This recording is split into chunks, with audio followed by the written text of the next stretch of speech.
Hey everybody, my name's Mitch, and today I'm going to do something a little bit different than what I normally do on this channel. I'm going to tell you a little bit about who I am, and the reason is because of this game, Dungeon Alliance. It was just recently my birthday, and so I was looking for a game that I wanted to purchase and play. And this particular game is one that I had heard about, but there were some negative reviews out there, and there were some things that I had noticed in some of the reviews that I wasn't sure if I wanted to get this game. But after I purchased it, this is probably going to become my #1 game. It's really, really good, depending upon what you're looking for. And so to tell you a little bit about who I am, I'm a programmer. I don't make any money off the YouTube channels. I don't get any money from any of these, from games. Nobody gives me games or whatever. I'm just a guy who likes playing board games, and I spend my money to purchase them. And I just wanted to let people know if there's somebody out there who is looking for the kind of game that I'm looking for, which is basically Mage Knight in a dungeon, that this is really one you ought to check out. It's really good.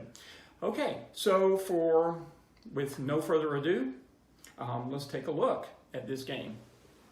So the first thing, I'm just going to take a look at the box here and just show you, this is what it comes in. And the interesting thing that I want to show, I've never seen this in any other board game, is there were these slots in the insert that you could take these cardboard inserts and you could place them in there. And they have these cards here that just allow you to take your deck and to separate your cards.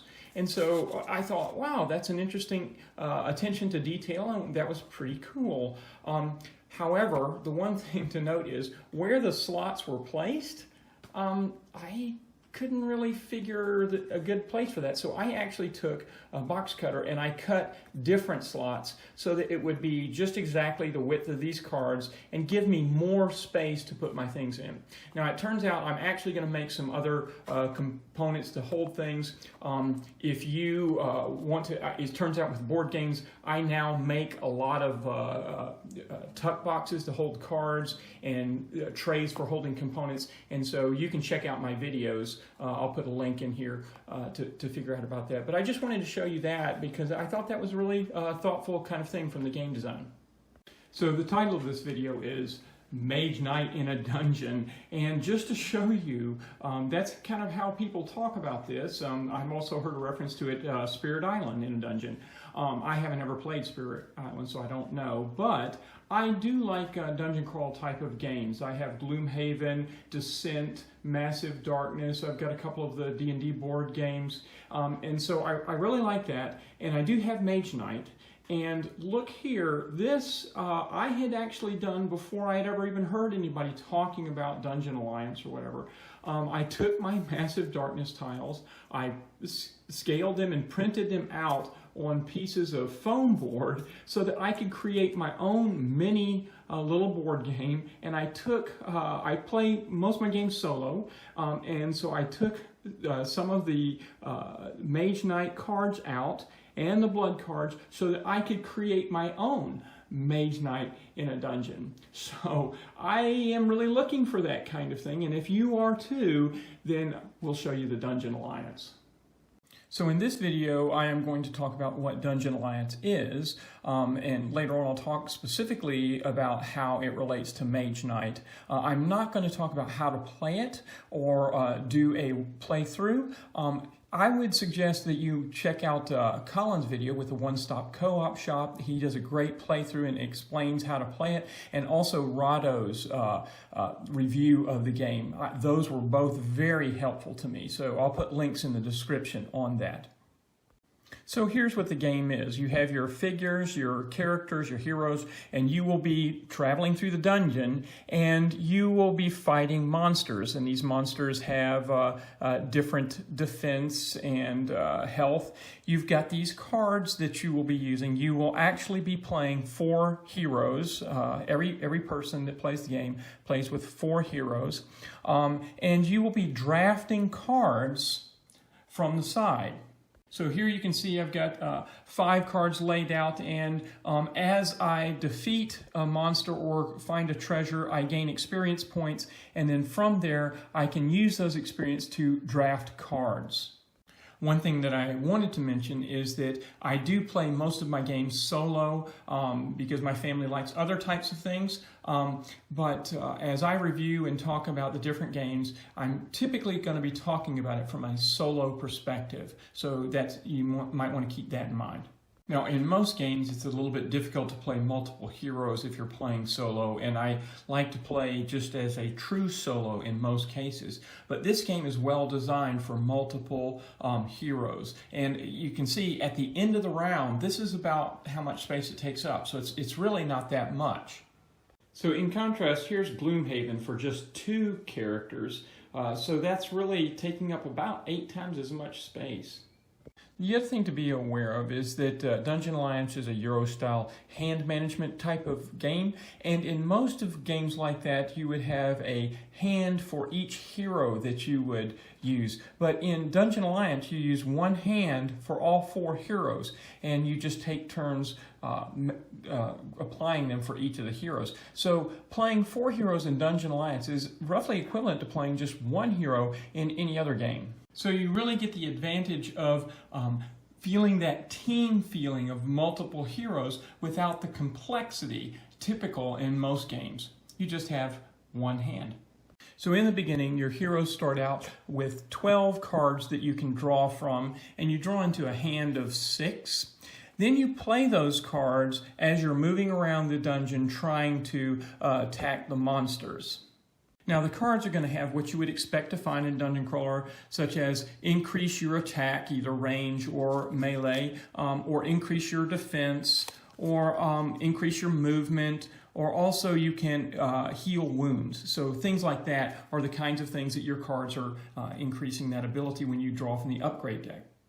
Now here are the encounter cards. Some of them are traps, some of them are treasures, but most of them are monsters of some type, and they all have different levels. Since I've just gotten this game, I've only played it solo, but in the game you can play it competitively, cooperatively, or in the solo mode. And it turns out that this game is very good for solo, and that may be its best niche.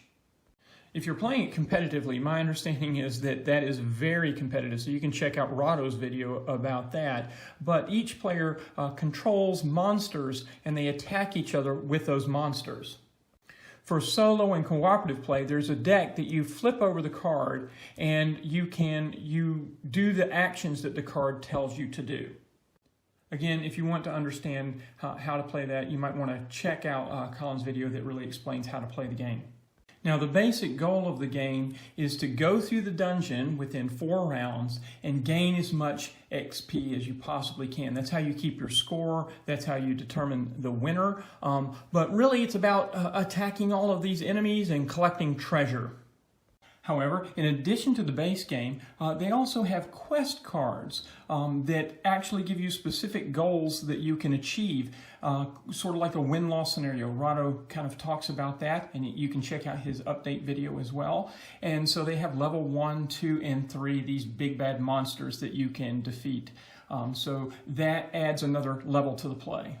The other thing that I'll mention is that they have what are called adventure packs that increase the storyline.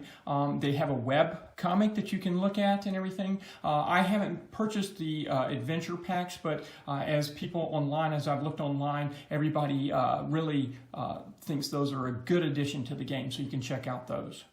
One other thing to note is that in this video I'm going to compare it specifically to Mage Knight and just talk about Dungeon Alliance, but I'm going to create another video where I compare this to both Mage Knight and Gloomhaven. I have all 3 of those games and have played them quite a bit, and just compare them. In the next section I'll be comparing Dungeon Alliance to Mage Knight, so if you're not familiar with Mage Knight you might want to check out some videos about that, but I'm assuming that people are familiar with Mage Knight here. So in this next portion of the video I'm going to talk specifically about, is Dungeon Alliance really Mage Knight in a dungeon? Is that fair? And then I want to try to show you a little bit about how it feels, and then I want to talk about some of the negative things, the things that I wasn't quite sure about, whether I wanted to purchase it or whatever, and my thoughts on that after I purchased the game. So first of all, in a dungeon, absolutely. Mage Knight does not have that feel of a dungeon, but it does have similar monster types of tokens, very similar, except for in Dungeon Alliance, these monsters can actually move around and attack you. Now, of course, they don't have the same mechanics exactly. They're very similar in a lot of ways. But of course, in Dungeon Alliance, there's no mana dice or crystals. And as I've already mentioned, the monsters move around, whereas in Mage Knight, you have to go attack them. And Mage Knight is more like an adventure, whereas this is in a dungeon. So the things that are the same is the individual activity that you're doing turn after turn, round to round. And that is basically you've got a hand that you're trying to play in order to attack the enemies. And you can turn down, just like in Mage Knight, where you can play a card sideways, you can do something similar, which is play 2 cards down for any action that you want. And of course, the basic actions that you're accomplishing, attack, block, and move, are the same between the 2 games. Now, one of the criticisms against Dungeon Alliance was that the characters are too generic. I find that totally not true at all, unless you're comparing to Gloomhaven, which you can check out my other video about that. But as you compare it to Mage Knight, there's much more character variation within this. There's like 17 characters heroes that you can choose, and you've got a team of 4 that you're dealing with, and each one of these has 3 cards that are explicitly specific to that character, and then each character has a kind of a class that you have to match. So finding the right combination that will work for that character is a big part of the game. It's really cool. As opposed to in Mage Knight, you really only have one, and again, if you're playing solo, you're playing one hero, and the cards are really pretty generic. In both cases, you're drafting into your hand, so you'll begin drafting artifacts or spells or advanced actions in Mage Knight, but they're kind of generic. Now, of course, one thing that is in Mage Knight but is not in Dungeon Alliance is the whole idea of recruiting units, and going into a monastery or a village and recruiting. You don't have any of that kind of thing in Dungeon Alliance. You do have a team that you're dealing with, but you're not adding to that team with new characters. Healing is somewhat similar between the two, but there are no magical glaives in Dungeon Alliance, but you have cards that you can heal with. Now, as regarding wounds, wounds in Dungeon Alliance are very similar to just most other dungeon crawlers, where you just add wound tokens to the characters. But Dungeon Alliance does have poison wounds. The standard wounds just look like that, but the poison wounds are somewhat similar to what they are in poison in Mage Knight. But in Dungeon Alliance, each round, the poison will increase. Now, all the different special abilities like Brutal and Paralyze and Poison, Swift, and all of those kinds of things in Mage Knight do not exist in Dungeon Alliance, and that actually makes the game move more quickly than Mage Knight. And I don't have to keep going back to the rule book to figure out exactly how those things work. But I'm not saying Dungeon Alliance is a quick game by any means. Both Dungeon Alliance and Mage Knight can take a really long time to play, even if you're playing solo. And of course, there's no day-night type of thing in Dungeon Alliance, and there's also no terrain differences. Everything is the standard movement of 1 move per square. But in Dungeon Alliance, there are special movement points that you do to open doors and treasures and disarm traps and things. So now I'm going to start to get into the feel of Dungeon Alliance, specifically with respect to Mage Knight. I definitely would say that the feel is more engaging in Dungeon Alliance. You feel like you're just always battling these monsters, whereas in Mage Knight, often I feel like, well, okay, what am I going to do next? Let me think. Do I want to go over here? What am I going to do? So Mage Knight has almost a sandbox kind of feel. Even though you're on a tight schedule to try to defeat the cities in the end, both of them have that time limit kind of thing. You're trying to explore the entire dungeon. In Dungeon Alliance, you're trying to get to the cities and build up your army. In Mage Knight, But Mage Knight feels much more sandboxy in terms of what am I going to do to get to that final goal. So it has that final goal in mind. Whereas in Dungeon Alliance, it's almost like you're just every step, you're solving a little goal every step. And the bigger goal is not as, just the major focus. The major focus is attacking the enemies and getting the monsters and exploring. So both of these games are, in the basic game, just beat your own score type of games where you're gaining fame and reputation, but fame in score in Mage Knight, and experience points in Dungeon Alliance. So one of the criticisms of Dungeon Alliance is that you just have experience points, but the same is true for Mage Knight. In Mage Knight, you're just gaining fame, and in the end, that's your score. Same thing for Dungeon Alliance, you gain the experience points. But with Dungeon Alliance, there's also the quest cards, and then there's the adventure packs. So if you don't like the beat your own score kind of thing, there's much more that you can do here. So now I want to try to move into the feel of Dungeon Alliance. But before I do that, the feel that I have with Mage Knight versus Dungeon Alliance. Now, this is how it feels to me. So if you've played Mage Knight, you know how it feels to you, and you know the things that you really like about that. But as I play Mage Knight, the feeling I have as I think about a 3-hour game, let's just say that we're going to play a 3-hour game. As I am trying to do that, it just seems like, well, what am I supposed to do next? And it doesn't really feel step by step. Figuring out what to do is that brain burning, and I really like that. And the idea of this long-range strategy is interesting, but in general, it doesn't really engage me as much. But this one here, since each turn you're fighting these enemies and they're going to come after you, I really have a much more engaged feel in this game. So I'll try to show you what it actually feels like to play this game. So leave some comments, let me know whether that worked or not. I've never actually tried to show the feel of that, and as I watch other people's reviews, I don't really know that I feel what it feels like, so I'm going to try to show that to you right now. Okay, so here's the basic idea of the gameplay.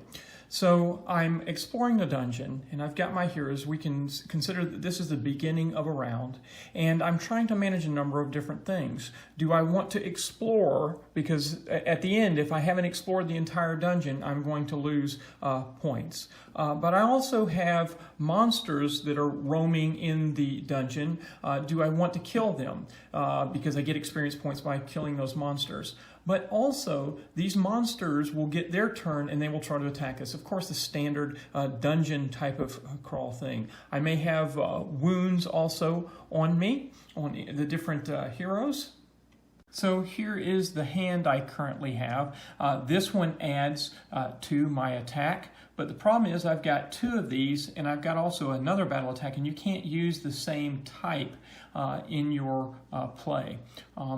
Then I also have special cards. You notice here, this one is specifically for one type of hero, and this is for the different hero. Now they've got classes that we can match up, and types, the race, elf or dwarf and things like that. And then this one over here, this I think it's called primordial.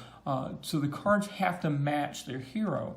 But here I've got one that can increase, it either has a base attack or can increase my attack, but it also allows me to heal. This one I can open doors more easily. This one I might actually get a second attack with this. This one allows me to do a range attack when normally I can only do melee, and it also ignores the target's defense. This one here allows me to add +2, and I can actually attack somebody that's adjacent to me using my ranged weapon. So here's the cards that I have, and you can stop the video and kind of think about that if you actually want to think about what decision you would make. So here's the heroes that I have, you can see they have the different abilities here which the cards have to match, and you can see their stats here: health, movement, defense, and attack. So some of them are melee and some of them are range, and you can see the amounts. And so the question is, which hero is going to attack? first. So, they go one at a time. So you play the hand for one hero, then you play the hand for another hero, then you play the hand and continue. And so the question is, do I want to kind of explore through here, or do I want to attack this monster? What am I going to do? One other thing that I forgot to mention about some of the monsters, this bugbear has the ability to add the combat die. Now, you don't roll the dice very much in this game, but you do roll it some. And when you roll this die, it adds to his attack. So this particular monster could attack up to a value of 6 against me, or maybe as low as 3. Now, as you're exploring the dungeon, there are always 2 tiles that you will draw from. So as I'm going to explore here, I actually get to choose which dungeon I'm going to explore, and I can then orient it however I want. Okay, so what would you do? This particular monster has a greater strength than these. You can see it's level 1 versus level 2. Both of these monsters are more powerful than these others. But this one has poison. These spiders, when they attack you, they attack with poison. This particular monster can actually ignore if you have a defense of evading. They kind of have 2 different types of defense. So if you can see, this type of defense is like an armor, and this defense is an evading kind of a defense. So this satyr, he can ignore any evasion type of defense. And of course, the level 1 monsters are easier to defeat, but you get less experience for them. So each turn, that's what's going through your head. What hero do I want to use? What action do they want to do? Do I want to explore which tile am I going to use? And what cards am I going to use to do that attack? Now, at the same time, I'm trying to consider what my attack is. If I'm playing solo or cooperative, the AI here, I can look at this and know before I am even doing my attack what's going to happen when it's the enemy turn. Here, this means that I'm going to actually lose cards out of my upgrade stream here. And so then I see what the monster is going to do. Might do +1 damage or +2 damage, and I can see exactly how they're going to affect us. And so that gets into the play of how do I optimize my turn. And then after your turn is done, the other decision space is which particular card do I want to upgrade my deck with.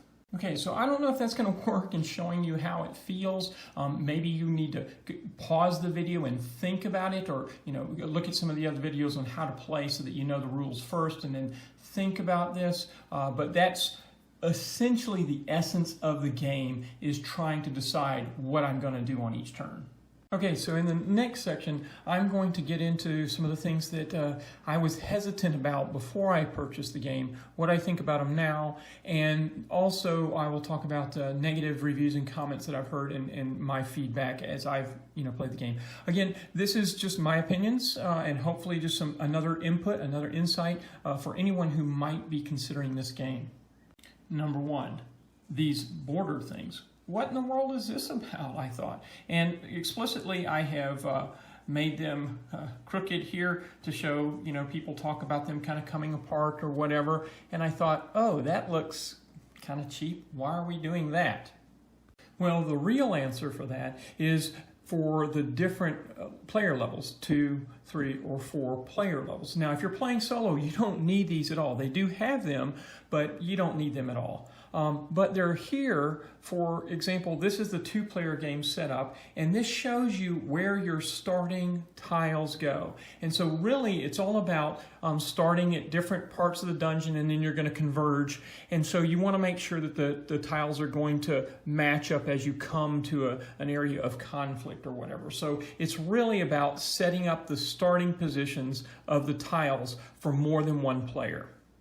Now that then related to the general impression that I had gotten from a number of reviews and comments about the general quality of the components. Now I'm going to separate the difference between art and quality of the components, but I was kind of a little bit concerned. I saw these little door things and I thought, oh, I don't know about that. And then these little tiles, they looked kind of like foam core, and maybe in some of the videos people were using prototypes and they were kind of a foam core. And people had talked about the quality of the cards themselves. But let's talk about the tiles. The tiles are really the same thickness and the same kind of thing as Mage Knight. So if you know about Mage Knight, exact same kind of thing. Same thing for the cards. The cards are, I guess they call it the matte kind of finish. I think with Mage Knight cards, they're just a tiny bit thicker. But these are fine. These seem great to me, no problem. And the little archways, they work fine. There's not any problem with those. They're just normal token types of things like just any other game. The monsters, the same kind of thing. They're great. People had talked about size, so we'll get to art on that in a second. So here's the figures, and I'm comparing them to a number of different games, and maybe I'll just create another quick video just about the different games. But I've got some figures from Massive Darkness. Now Mage Knight, it comes fully painted.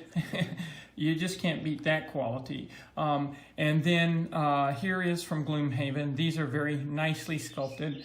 Here's the ones for Dungeon Alliance. Again, artistically, I think you could say they're not as good quality. They're a little bit smaller, maybe. And here's Castle Ravenloft. So I'll show these a little bit closer. But these, in terms of the quality, in terms of they're sturdy and not worried about them at all that way. So here I'll try to show some of the quality. Here on the right is an Archer from Massive Darkness, and here is Root from Dungeon Alliance. And here is now a comparison to a Gloomhaven character versus the Dungeon Alliance character, that same Root character. Okay, so the next thing that I was concerned about was these tiles that act as wounds for the monsters, and you stack them up here. In the video reviews, and I don't know what it looks like on the other end of this video yet, but it just didn't look very appealing. I thought, oh, that kind of looks a little bit clunky and everything, because I was so used to putting damage tokens on the enemies or something like that.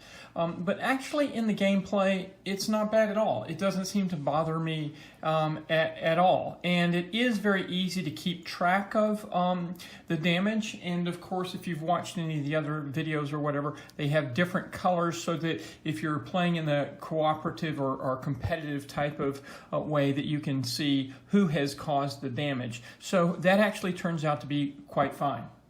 And the sizing is very good, so it fits very well within the dungeon and with the monster tiles. So we'll talk about the last thing that I was a little bit hesitant about, and that is the artwork.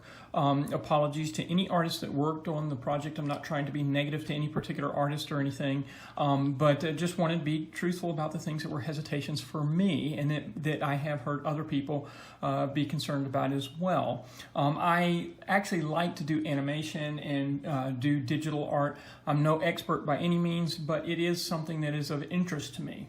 I'll get back to the tiles in general in just a second, but the biggest thing that was a concern to me was this goblin character. So I'll try to bring him a little closer so that you can see him. And it just wasn't appealing at all, that nose and the kind of very distorted appearance. So that wasn't appealing. I guess this is a gargoyle. I'm not sure which kind of character that is. But they weren't too appealing to me. And this goblin character appears in a lot of places, and because level 1 character, and just that was the biggest concern to me. So let's talk about the characters in general. So with this set of cards, I don't know if you can see very well here. I'll show you a close-up of one in just a second. But specifically, one of the things that I noticed as you look at this, obviously a number of different artists contributed to the project because there's very different styles in terms of the characters that are there. So you can see some of them have almost a watercolor kind of look to it, or oil, pastel, but then others are more like perhaps were created by a 3D animation type of program. But you can see specifically the thing that is of interest to me is the static nature of some of them versus the more dynamic natures of others. So I think this one's very dynamic and these two are very dynamic, but these two in particular are very static. So let's look at this character here in particular. And so you see he kind of has his fists out, but it still is a static pose, not any motion showing up in the character. This card, on the other hand, is a much better card in the sense that you can see that she's in the middle of an action, and the slight tilt of the angle makes it look much more dynamic. So getting back to this character, here his figure, and so the drawing, one good thing is the drawing makes it easier to figure out which figure is which hero. Actually, in this particular case, if you look really carefully, it looks like the pose is actually reversed mirror image. But you see that the static nature of the hero translates into the figure. The figure is very static, straight up and down, standing, not much action showing up. And here's a couple of other characters. You see they also have that exact same static nature to them, just standing straight up and not really all that appealing. Let's look at this character by comparison. This is not from Dungeon Alliance. This is from Descent. And you can see the dynamic pose of this character. So this is kind of like the epitome of what the figures ought to be from an artistic standpoint. And Descent does it masterfully with this particular character. So with respect to the posing, I would say that it is true that most of the characters have kind of a static, the figures have a static kind of pose. With respect to the cards, though, in general, they're very good. There are some that are fairly static, but in general, they're pretty good. We kind of focus on cards. Here we have on the right a Mage Knight card, and here we have a card from Dungeon Alliance. And it's a different style, but I still think the Dungeon Alliance is really good compared to Mage Knight. Mage Knight is good as well. I'm just saying that I think it's good. I do think that the Mage Knight tends to have a little bit bigger picture, and artistically I'm not going to get into that too much. I just want to show the comparison of the styles and what they look like. And just for comparison to other games at this time, here is Dungeon Alliance, and on the right is a Massive Darkness, an enemy card for the Massive Darkness. I think this is far superior in terms of the artwork and the look, and basically the sizing of the picture with respect to the rest of the text and everything. But still, that one's good. On the other hand, here's the Dungeons and Dragons board game type of cards, and just not nearly as good. One other point is that there are trade-offs, right? Because as we increase the picture here, then if we have text, notice that the font is much smaller on the Massive Darkness card than it is on the Dungeon Alliance. Now, some people have complained about some of the Dungeon Alliance text sizing, perhaps on the tokens and things like that, but it's comparable to other games. So here I'll compare two cards from Dungeon Alliance, and I think that does illustrate that there is some inconsistency. There are some artistic figures that are not that good, but in general the quality is good and comparable to similar games. So finally, let's focus on the tiles themselves. People have complained that it's too generic in terms of the dungeon. They're kind of blasé. I actually think the detail, if you look at the detail in the dungeon tiles, they're pretty good. But in particular, I was concerned at first about the large size of these monsters showing up here, and especially the coloring that we have here. Now, as we compare a Mage Knight tile to a Dungeon Alliance tile, I think that there's no question the Mage Knight tile is just far superior in terms of the artwork. And even though the Mage Knight tile doesn't have monsters, it's got something similar, which is these adventure sites here. And they're just very well done, and not as... These are a little bit obtrusive, but still, this is actually not bad once you get playing into it because you're focused on the game. But it is true that the artwork of Mage Knight tiles is much, much better. But the Mage Knight tiles are not a dungeon. So I'm not quite sure why there's this coloring in the background for these dungeon tiles. It kind of takes you out of that dungeon feel. I know that the teams have the different colors of like red, yellow, green, and blue, and perhaps it's to make these colored tiles less obvious, or kind of more to kind of bring it into the dungeon, but I don't think that really works very effectively. If you wanted to show the coloring, I would think it would be better to be more subtle, and as an example of that, I think this Massive Darkness is a good example, is it has the light and the dark. Now that's very obvious, but it's not I don't know, blunt, if is maybe the word I'm thinking of. You could do coloring that's more subtle and you would have a better appearance. But in any case, that's something that I don't find all that appealing. And by comparison, the Dungeon Alliance tiles compared to here, Mad Mage board game. And you can see that the artwork is just beautiful here in comparison. And also I had the, being familiar with this, I like these locking tiles, and so we don't have locking tiles. So I kind of would prefer if they were locking tiles, but I can see it gives you a better appearance in trying to put it within that frame. And when you put them down, it's not too much of a trouble. They align and they don't really move around too much. But I have to say, artistically, that tiles like this are much superior. So having had those concerns before I purchased the game, the question is, now that I've purchased the game and I see it in person, what do I think about it with respect to artistically and the play? Is that a deal breaker? Is that a problem? So the way that I feel about it, having played the game and everything, is that as I look back up objectively and look at it, I have to acknowledge, especially the tiles, the artwork could be much improved. The consistency of the artwork and the cards can be improved. So if you created another printing or a version 2 of a Dungeon Alliance, it would be very superior if it had a better artwork. However, as I'm playing the game, I'm so involved in the game mechanics and the game itself, and I definitely feel like I'm moving through a dungeon. So none of those things bother me while I'm playing the game at all. So as I bring it to a close, let me talk about a couple of other things. I've talked about the things that were particularly for me of a concern, but let me think about and talk about some other things that people had mentioned from a negative aspect. One point is the idea or concern about downtime.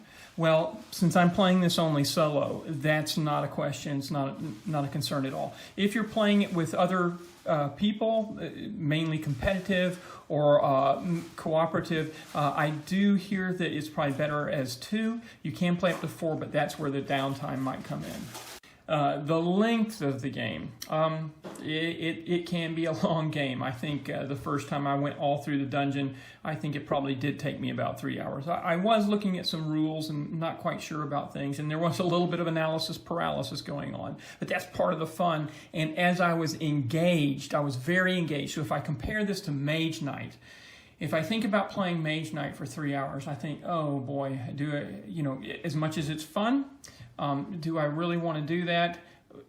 On this one, though, I just feel like I'm engaged the whole time. But it is long. Now, since I do have Massive Darkness, if you know anything about Massive Darkness, that game is great, but it's fiddly, and so I've done a lot of kind of tweaking of that. And so same thing, that's gotten me in the mindset of tweaking games. So some of my comments will kind of reflect that. So in Mage Knight, if I have actually tried to tweak that game to play in a shorter period. It's okay, not great. It seems like you have to play the whole thing to really get a good, rich experience. In this one, I think you could tweak it just by inserting cards in here. Mage Knight, I think you could probably do the same, but so you can shorten it, but you have to kind of come up with those ideas yourself.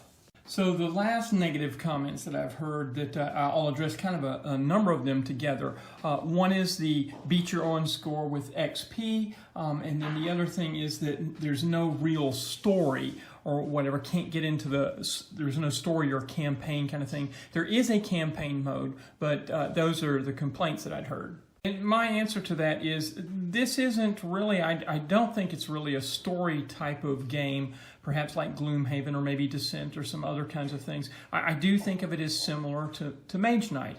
You're getting in there and you're doing an adventure in Mage Knight, and in Dungeon Alliance you're going through a dungeon. So it's not a different scenario 1, scenario 2, scenario 3. However, I do understand that they have a campaign mode. I haven't played that, so I can't speak to that, and the adventure packs. So I think that you can have more story in this game than you can in Mage Knight.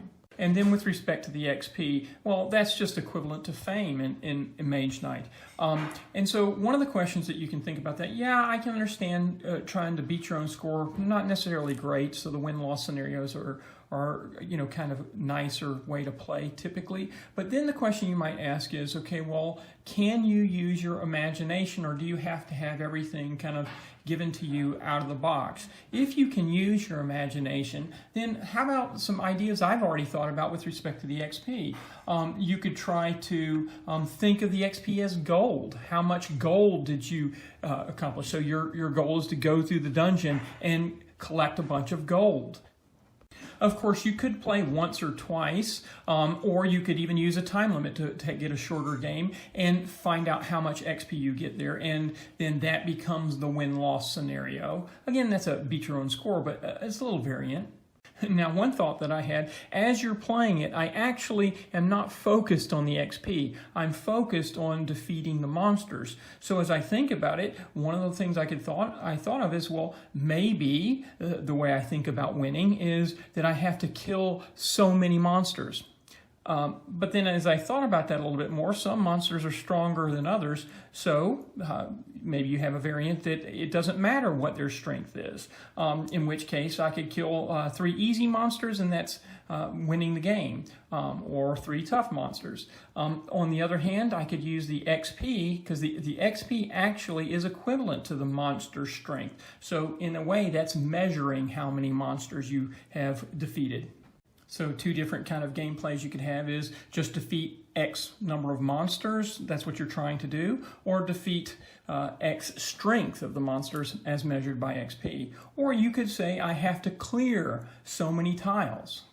Other alternatives might be that I literally am looking to defeat a certain type of monster, like the satyr or the spiders. And so I choose tiles based upon which monster I'm trying to defeat. I'm trying to clear the dungeon of those particular monsters.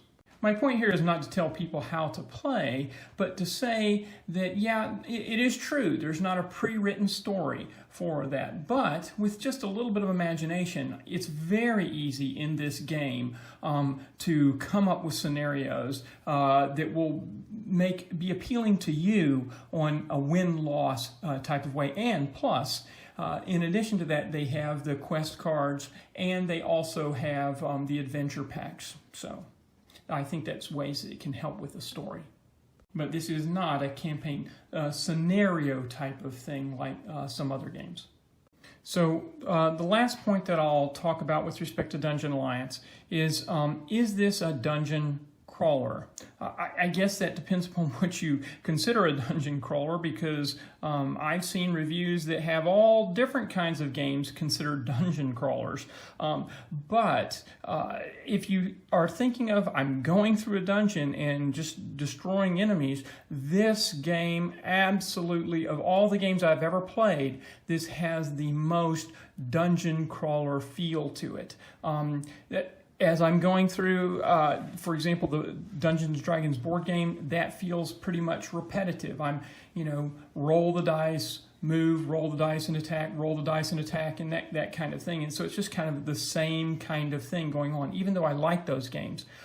This one here, I'm just burning my brain trying to figure out how to defeat this enemy and then move through the dungeon and then defeat another enemy. So to me, of any game that I've played, this has the most, I'm in a dungeon trying to get the monsters. So definitely dungeon crawl. So as we think about Mage Knight in a dungeon, I would absolutely have to say 100% yes, that's how this feels. Or, like I said, I've never played Spirit Island in a dungeon. Maybe so. It's definitely in a dungeon, and it's definitely that brain-burning, pick the card, build your deck, and try to figure out the best strategy to defeat this dungeon. Absolutely wonderful game. Give it a look. Think about it, and if you're looking for Mage Knight in a dungeon, I really think you ought to get this game. So, hope that's helpful. Have a good day.